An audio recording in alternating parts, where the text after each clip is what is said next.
Richie and Reedy, a little bit of R&R. Coming up on episode 30. The annual Town Crier Championships, Richie, which is a thing. Yes. And this year, sadly, it's to be held in silence due to the virus. Oh. The criers are instead going to be judged on the quality of a written cry. How on earth can you convey that on a piece of paper? That's the complete opposite of lifting it off the page, isn't it? Actually advertised on Facebook Marketplace. Somebody giving away a free IKEA trolley. What are you going to do with it? Pretend we're in IKEA and paint some arrows on your floor and then wheel a trolley around. Richie and Reedy, a little bit of R&R. Hello and welcome to episode 30 of Richie and Reedy, a little bit of R&R podcast. I'm Reedy. And I'm Richie. Thank you, as always, for listening to us. You can say hello and get involved with the podcast by searching at Richie and Reedy on social media or email us hello@richieandreedy.com. And we begin with our big little news of the week. Steve, I went for a walk at the weekend. Oh, yeah. Okay. And we went a little bit further afield because you are now allowed to. And literally field because we walked alongside some fields which had some sheep in. Bah. Yeah. But what struck me was we've had the lambing season.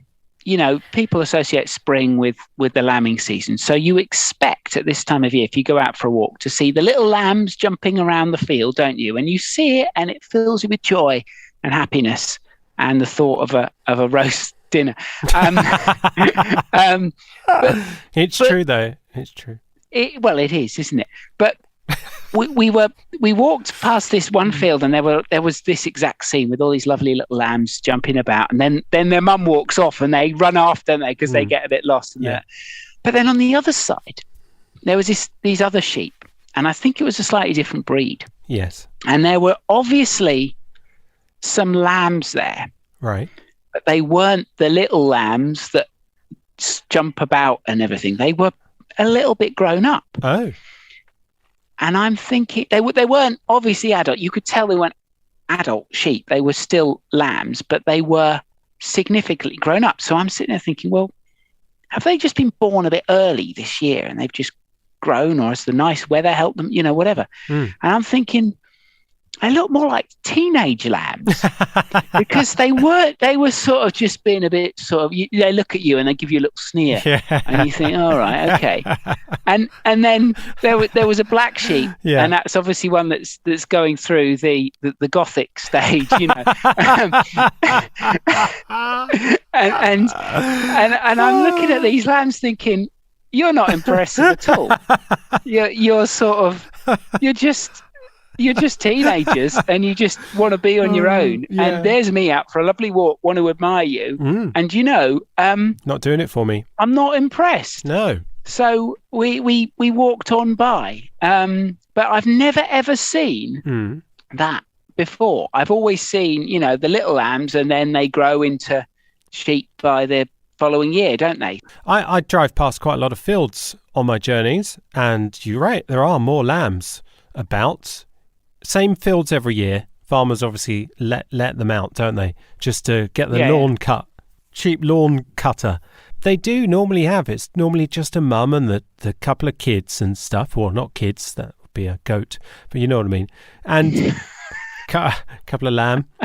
And maybe the teenage ones are fed up because they've all been in lockdown. And so there's not been the opportunity to sell them on a bit younger. So they kind of got away scot-free. So they've survived the butcher. So they've got to the point where they're like, well, they're too old now to sell as lamb. So you lot, you lot, get it? Brilliant. I loved my jokes today. They're on form. You lot are all right. You're saved. You're past the age where you would have gone. Yes. So you are going to be adults, all of you. So they don't know what to do. And they've been locked down somewhere on a farm. And now they're like, I haven't seen my mates for ages. I've had to learn how to be a sheep on Zoom. Really annoys me. So, looks can be deceiving, but they are probably bored out of their brains. Because I think they looked it. And even their mums looked fed up, to be honest, because they're probably thinking, do you know what? We thought we'd be shot of you by now. It's like the parents when the kids get to about 18, isn't it? Are you going to move out yet? When are you going to move out? Home sheeping has really got to them. So so that is truly something you may not see again. So cherish that and the moody looks from the sheep. I've got a mouse update for you because last time we had a chat, episode 29, I had successfully recreated the Blair Witch Project, as we know. And then I had one in the kitchen that I hadn't quite caught. Well, you and I have had a chat since, and it seems like you and me use the same tactic and the same mousetrap. And we were talking about the fact that it seems that even though you put food in the mousetrap, the mouse seems to get it and disappear. So you said, I put stones down. And I said, so do I. I put stones on the little tread plate. But it took 3 attempts because it was like a weighing scales science experiment. It's like, okay, I'll just put, because if you put too many stones on there, it shuts before you set the trap, so there's no point. The mouse is like, oi, the food's in there, well, I can't get in. So you had to kind of work out the exact weight of the stones to put on the plate. Anyway, caught the little pest. Did you? Yeah, after night number 3. And annoyingly though, it must have got trapped about 12:30. It kept me up all night. It's trying to get out. The noise behind the kickboard in the kitchen, the noise of it. I must have had about 3 hours sleep. So I got up in the morning and then me and my son, we took the mouse to the woods, and you know what kids are like, they get attached to anything. So, mouse, I said, no, oven gloves. Remember those oven gloves, okay? And he's also been nibbling on our scissors. So off he went. That absolute tiny little field mouse, really tiny. So it's no wonder that it wasn't setting the trap off by just stepping on that plate. So that is the mouse update for you. And the other news is one of the original tropical fish died. Oh dear. Richie's doing the sign of the cross. So that's very sad. It isn't. It isn't already sad. Yeah, it's not sad because what's the life expectancy? More than 4 weeks, I would imagine. You know, I would. So 3 years, usually 3 to 4 years. But it's okay because this is the fish we were going to swap anyway for another one, because this was the bully fish. So maybe got sad and new because we talked about it quite a lot in front of the fish tank. You know, that one's going soon. Swap him out. Anyway, I've never experienced this before. The fish was actually passed out on the floor of the fish tank. There was no movement there. Okay, so what was? I take it there was no post-mortem, but what? No, well, there might be at the waterworks where he's currently residing. You know. Oh, I see. Yeah. Right. Flush. Okay. Bye. Flush. Is that the way out? Yeah. Yeah. Do you don't know what got him? Did the others all gang up on him and said, we've had enough of you bullying us? Could be, because by then there were another 5 fish in there, so we were up to our maximum capacity. And kind of, he kicked it. So anyway, it's really funny. I had to break the news to my son, who's with his mum at the moment.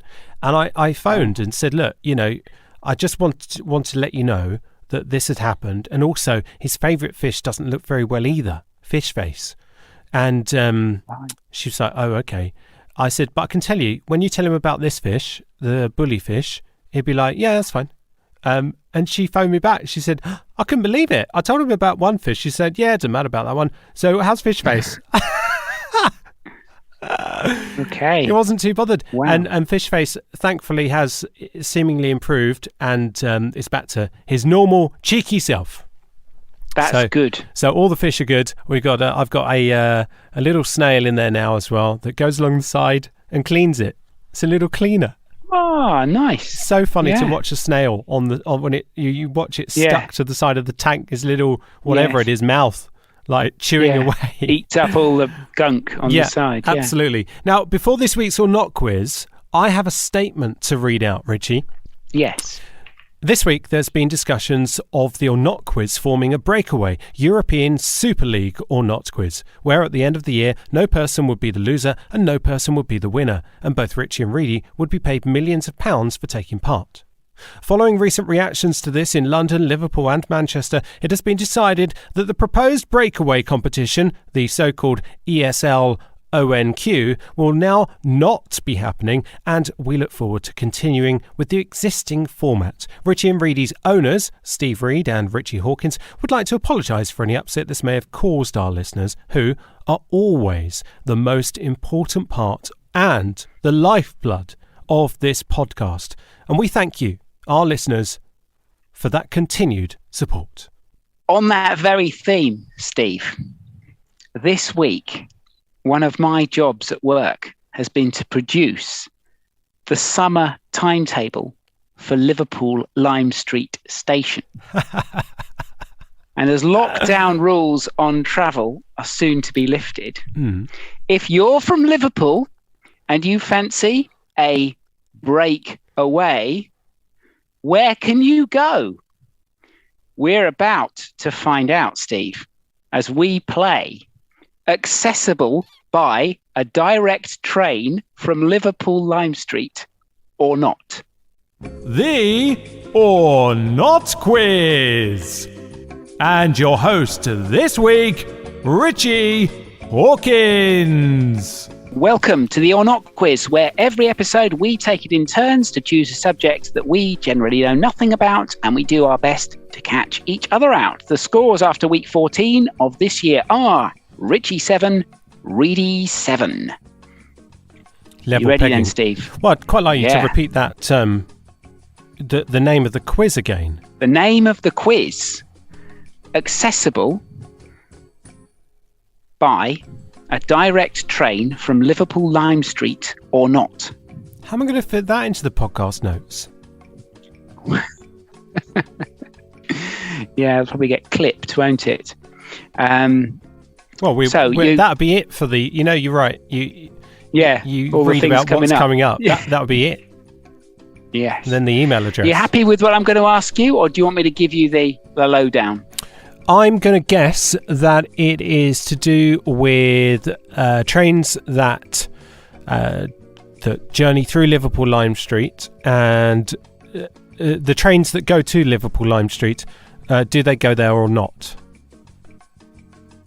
Almost. Okay, go on. Liverpool Lime Street's a terminus, so it's trains that go from Liverpool Lime Street. So where can you go from Liverpool Lime Street on a direct train? Okay. So I'll give you a station, and you basically have to tell me if you think that you can get there by a direct train from Liverpool Lime Street or not.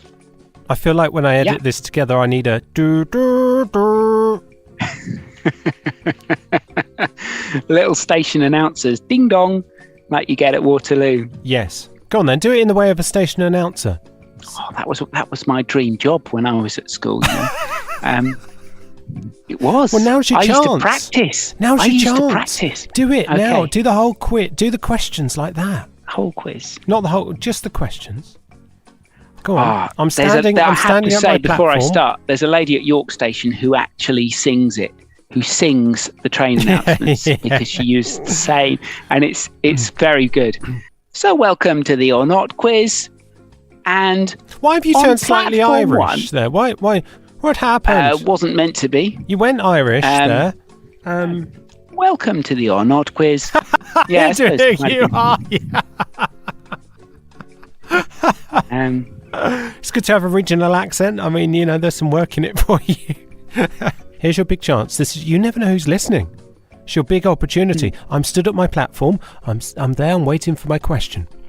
The first question in the Or Not Quiz this week: is this train going to this place? No. Is this station accessible from Liverpool Lime Street via a direct train or not? Blackpool South. God, it's tough.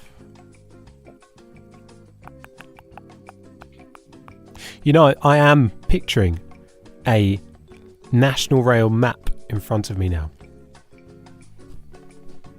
Okay. And all the colourful lines.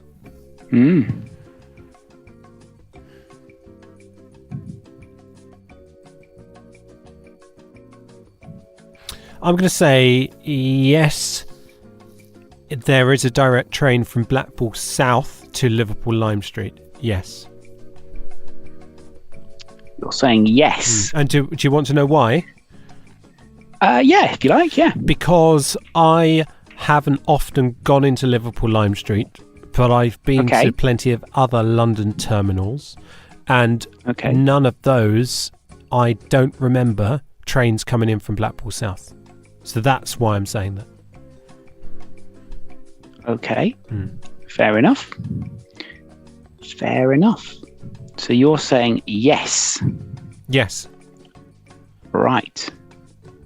Well, Steve, the answer is not. You can get a train to Blackpool North, but you can't get a direct train from Liverpool Lime Street to Blackpool South. Okay.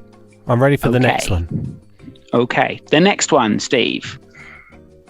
The next question for Steve in the Or Not quiz. Is this station accessible from Liverpool Lime Street or not? Birmingham International. Yes, it is. I know that one. So that's a yes. 1-1. Next one. Or is it Birmingham New Street? Ah! No, Birmingham International. Yeah. I might have got my Birminghams mixed up. You don't want to do that, Steve, because you might go to the to the bull ring looking to take a flight, for example. Well, yes, exactly.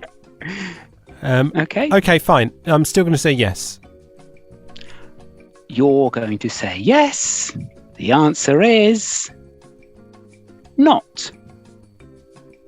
Throws headphones down in anger. Direct trains, yeah. No, surprised me as well, this one. No direct trains from Liverpool Lime Street to Birmingham International. You are required to change at, as you said, Birmingham New Street. Oh dear. 2-0. Saving grace. Saving grace. Come on, train announcer, man. Yes, I'm now not looking so bright and cheerful on my platform. For the last question. The last question is this station accessible by direct train from Liverpool Lime Street or not? Scarborough. Your pitch is tremendous. I mean, you should be very proud of the range that you provide in your announcements. I don't think I would provide such a range. I think I'd be more monotone. Because by the time I'd announce train number 7, I'd be so fed up and bored. Train now on platform 9 is the 11:32 from Liverpool Lime Street to not Blackpool South. But have you noticed some of them are pre-records? When you're at a station, some of them, because obviously it's the same train every day, they're pre-recorded. So the only time they come on is if there's a delay. Oh, okay. Or they need to make some of them are just like you and I would just fire out a jingle, I'd love to be in charge of in which order they go in for April Fool's Day. Great, wouldn't it? Just see this sea of so people much fun with that. Just travelling in different directions around the train station. Once I was at a train station and we all thought it was a joke because, quite often trains get moved from one platform to the other. And you kind of get used to, if you're on your commute, you get used to what platforms your train is likely to come in. And quite often during rush hour times, those trains aren't quite on time, but you kind of hover nearby, ready for the rush for that train. Anyway, I remember looking up at the board at King's Cross, and it said the name of the destination, and then it came up platform 0, and then everyone looked at each other. Like, is this a joke? Platform 0, where is that? And it is the longest trek across King's Cross you could ever want. And the train was leaving in 6 minutes. They're like, great, thanks for that. So the train was extra late because we couldn't get there, and no one believed it was a platform. We thought it was a Harry Potter joke. All right, platform 9 3/4. Yeah, we'll head over there, shall we? And platform 0 is a platform. Yes, but it's right up at the top end, isn't it? It's not It's beyond immediately the freight visible. trains. It's And it's beyond, almost like- it's not even quite. Yeah. It could be outside the station. It's so Yeah. far over. So, And it does make you wonder why they obviously put it in after platform 1 and thought, what are we going to call this? And you think, 0? Does that work? Does that? It has to. And then they thought about other things and moved on from there. So yeah, but all that doesn't answer the question though, does it? So, and in fact, I've forgotten the question and what it was. So if you could just tell me the destination. Scarborough. Yeah, Liverpool Lime Street to Scarborough. The Birmingham one was very clever because one's slightly bigger than the other station. One's an interchange, more of an interchange than the other station, isn't it? Scarborough, I don't really know much about, I'll be honest with you, for many reasons. And I don't quite know how large. So if you said Coventry, yes, there's some you could say and I'd know straight away, but Scarborough, I don't know. I'm just a pure guess. Just so I don't get whitewashed, I'm going to say yes, you can get a train from Scarborough to Liverpool Lime Street directly. And if the answer is no, you should be able to. It's wrong that you can't. Okay. You are saying yes to save a whitewash. Okay, Steve. The answer is you can. Hurrah! Well done. Brilliant. But it's only one train a day. So it still counts, doesn't it? It still counts, but it's one train a day direct from Liverpool Lime Street to Scarborough. You have saved face. You haven't been whitewashed. Well done. Thanks so much. But I am now losing, unfortunately. So I will come up with a corker for next week's episode, for the next episode, and I will make sure I give you a few things to think about. Well done on that. You caught me out completely. Now, remember, and quite honestly, I'm quite proud that I didn't get them all right because, I would have been labelled a train nerd if I had have done. So I'm quite pleased I didn't. Remember, if you have an idea for an or not quiz subject, tell us about it and we might feature your idea on the podcast. Email hello@richieandreedy.com. Join us next time for another or not quiz. Richie and Reedy, a little bit of R&R. Richie, I've become a bit of a Del Boy on Facebook Marketplace, a place where you can sell or give away your used stuff. It's kind of like Gumtree, but Facebook has slowly taken over the used market because it's so easy to put your stuff on there, and everyone's on there. So why would you not do that? I needed a bigger water butt. So I used to own a slimline water butt and I felt like I needed to evolve. So I was looking around and in the shops are like 45 quid. Are you at that stage in your life where the most important thing is your water butt? Yes. Well, you've probably got too much time on your hands. So someone was giving one away on Facebook Marketplace. And I was like, oh, brilliant. And then I found someone that was giving away a stand. So on 2 separate visits, I went to get this water butt and a stand. And unfortunately, when I turned up, I was too polite to say the water butt was far too large. So I took it anyway after trying to just squeeze it into my car. And I don't have a small car. So I got back. I was like, oh, what am I going to do with this now? So I cleaned it up and I advertised it on Facebook Marketplace with the stand for 20 quid. And within a day, someone bought it. So I picked something up for free, sold it for £20. Yeah. And then me being me thought, ooh, opportunity. So I saw another one for free. So I went to pick that up. And then I sold that for 20 quid. So then I had the money to go and buy a water butt from the shop. So I went and got myself one from the shop. So that was that's the reason why I've been on Facebook Marketplace. But I've also been taking note of what people have been advertising on there, which I would like to share some of these with you. Okay. Because they're just brilliant. So actually advertised on Facebook Marketplace, somebody giving away a free IKEA trolley, collection only. Collection only. Like, wonderful. Why would you even put that on there? Well, Where? It's- How did you get it it's- home? By definition, it is. Yeah, but it is stolen, isn't it? Because it's obviously not yours No. because you can't buy them. What are you going to do with it? But yeah. Hours of fun wheeling your friends Yeah. around. Just say, look, Yeah. let's pretend we're in IKEA and paint some arrows on your floor and then wheel a trolley around. And then build a cafe in your conservatory. Yeah, you've already got the pre-planned looking living area and a kitchen. It's already made up for you to try out and sit in and pretend you live there. So that was one of them. Another one Yeah. is just, these are brilliant, okay? Several bags of children's multicoloured ball pit balls, right? So there they are in the Yeah. picture, as you can see, Yeah. advertised at £12. But have a look at what they've labelled it as the main name of the item. Yes. What have they called it? Very good. They've called it pitball, which is Well- very clever. Why?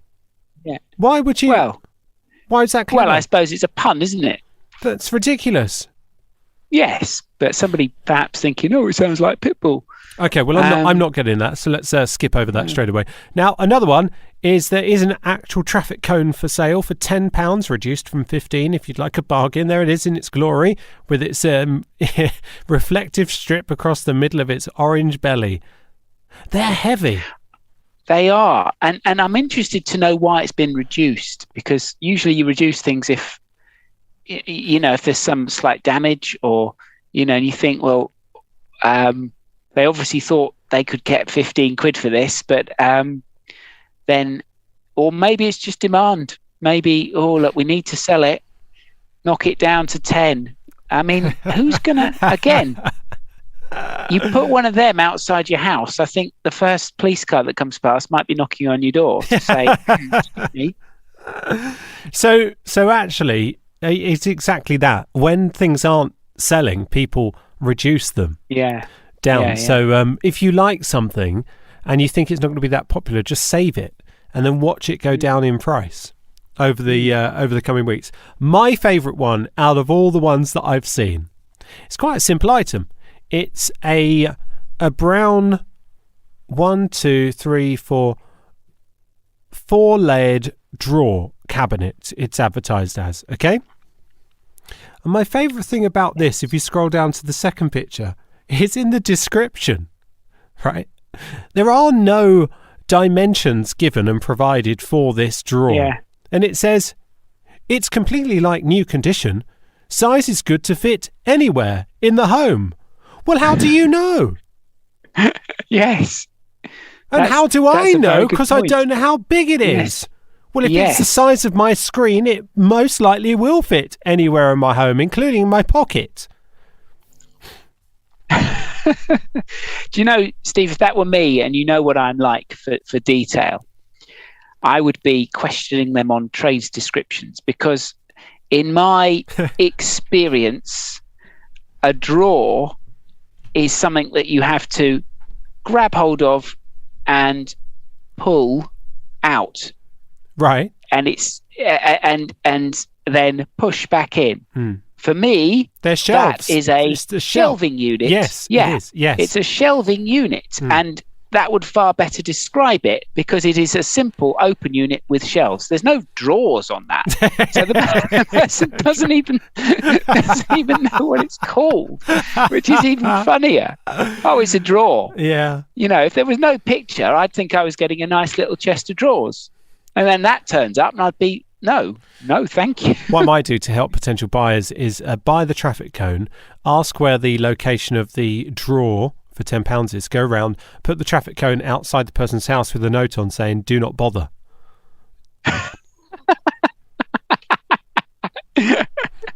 It's not a drawer. It's not a drawer.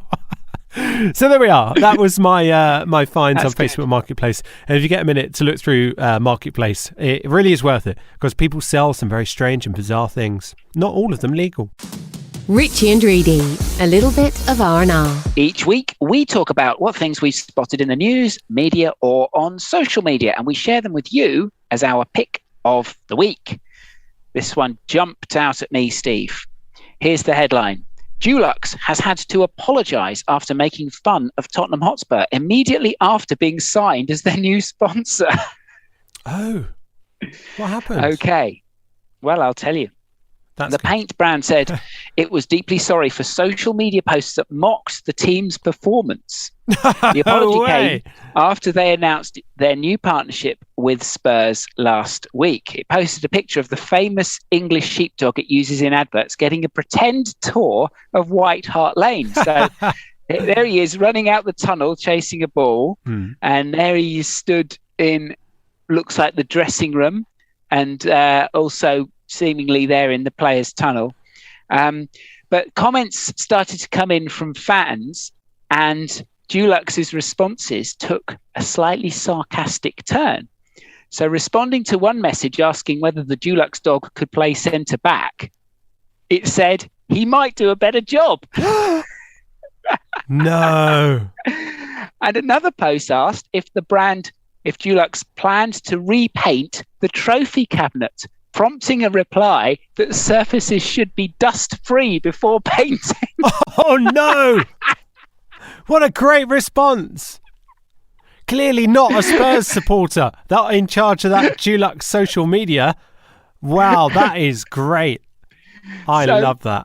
I think that's brilliant. So I wonder whether, you see, with Dulux taking on the sponsorship, usually there's more to it, isn't there? Commercially, there's more to it than just them handing over a load of money and their name going on the shirt. Yes. So I'm wondering if they might supply the paint for the pitch. You know, so because normally, you know, it's obviously a certain type of paint that you use to mark out the pitch, isn't it? But can you imagine? Oh, yeah. And then they turn up, a big Dulux fan turns up. Oh, sorry, look, we didn't have brilliant white. You okay with sky blue? paint the pitch in a different colour. You're okay with green? Yeah, green. Will that do? Well, no, it's to go on grass. Oh, That's all we got, mate. Sorry about that. You have to speak to my boss. But then, a dog. Yeah, but they could also, you see, what they could do. Somebody's clever here. They could paint a load of lines across the pitch. To save the VAR people having to do the lines. Hey, you know what? That ain't a bad idea, because you get that in some ground share anyway, where they have rugby and football, Super League and football. You have Hull play there, and as well as Hull KR, don't they? So they get the line across the pitch. I believe that's why grounds now mow their pitch sideways with the big thick lines, so it is easier, rather than what I'd love to do if I was the groundsman is do the circle. Do you remember once somebody did circles on a pitch? Yeah, there wasn't there? Yes, that would really mess things up, wouldn't it? It'd be like the equivalent. Is he in the target zone of what is he in the 10 zone? Is he in the 50? That's a great find about the Dulux story. Okay, so my one this week is the annual Town Crier Championships, Richie, which is a thing. Yes. And this year, sadly, it's to be held in silence due to the virus. Oh.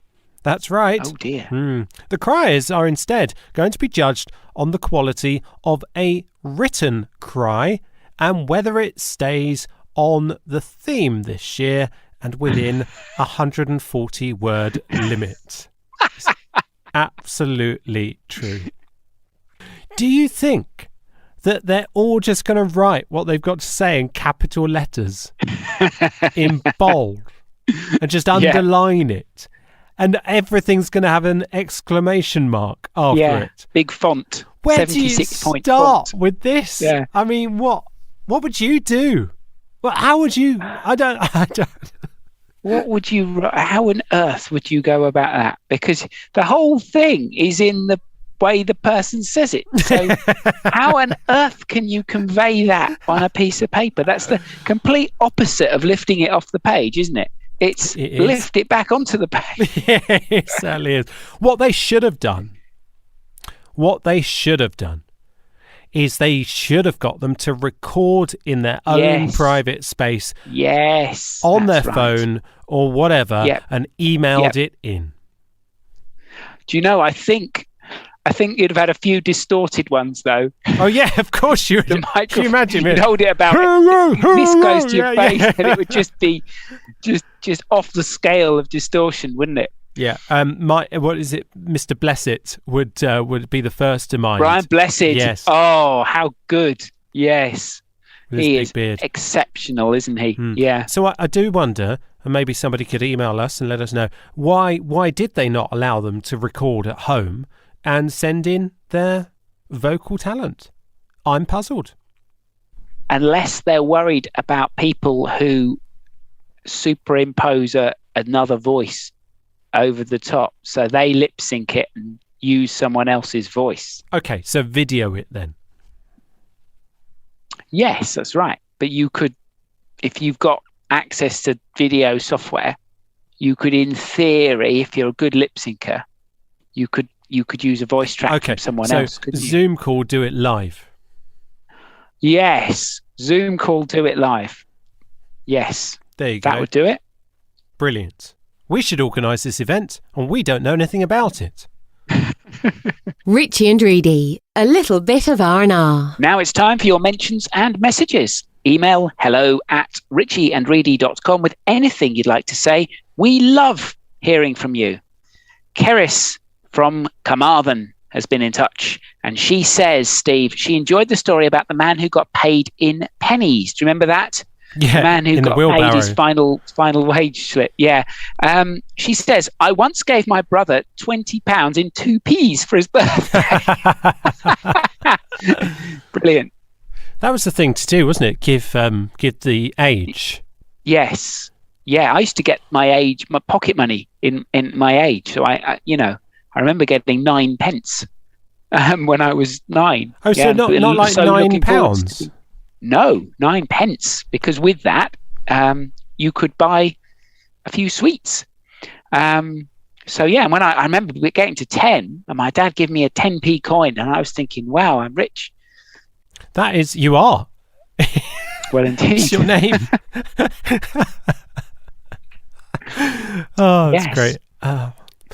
Guys, love the show. I just wanted to say I thought it was a very respectful decision to take a week away following the news of Prince Philip. The royals are much loved here in the US, and it was such sad news. Keep up the podcasts, Jerry in California. That's nice. Yeah, thank you for that, Jerry. Another Jerry from Pateley Bridge has been in touch, and he says he loved our chat with Darren Altman, and particularly the 60-second impressions. Weren't they good, Steve? That takes some talent, absolutely. Yes. And I can't tell you the amount of swear words I removed to make it viable You had for a job, broadcast. didn't you? Took a while, but we got there in the end. Yeah, there were actually Yes. about 17 more impressions, but they weren't usable. So, but we thank Darren for his time because he was brilliant, and we got a lot of good feedback about that. And I really enjoyed listening back to it as well. Yeah, it was fabulous. And I still think I loved Morgan Freeman. I thought his Boris was great. Yeah, so many great impressions. Brilliant. And as always, hello to all of our brand new listeners. Get in touch. We'd love to know where you're listening, or make a comment under the podcast you're listening to right now, and we will see it there. That's it. We've come to the end of episode 30. As always, if you'd like to send us a comment or message, please do. Our email address is hello@richieandreedy.com, or follow @richieandreedy and send us a message on our social media pages. When you subscribe on your favourite podcast provider, you'll always get our latest episode first. And please do feel free to give us a rating. There are 5 stars available, or just tap the like or the heart on this episode to show us your love. Thanks as always to Taryn at ctbcreative.com for our podcast artwork. Lucy Brown, our fantastic voiceover artist. And of course, thanks to you for listening to us. Until next time, Goodbye. goodbye. Richie and Reedy, a little bit of R&R.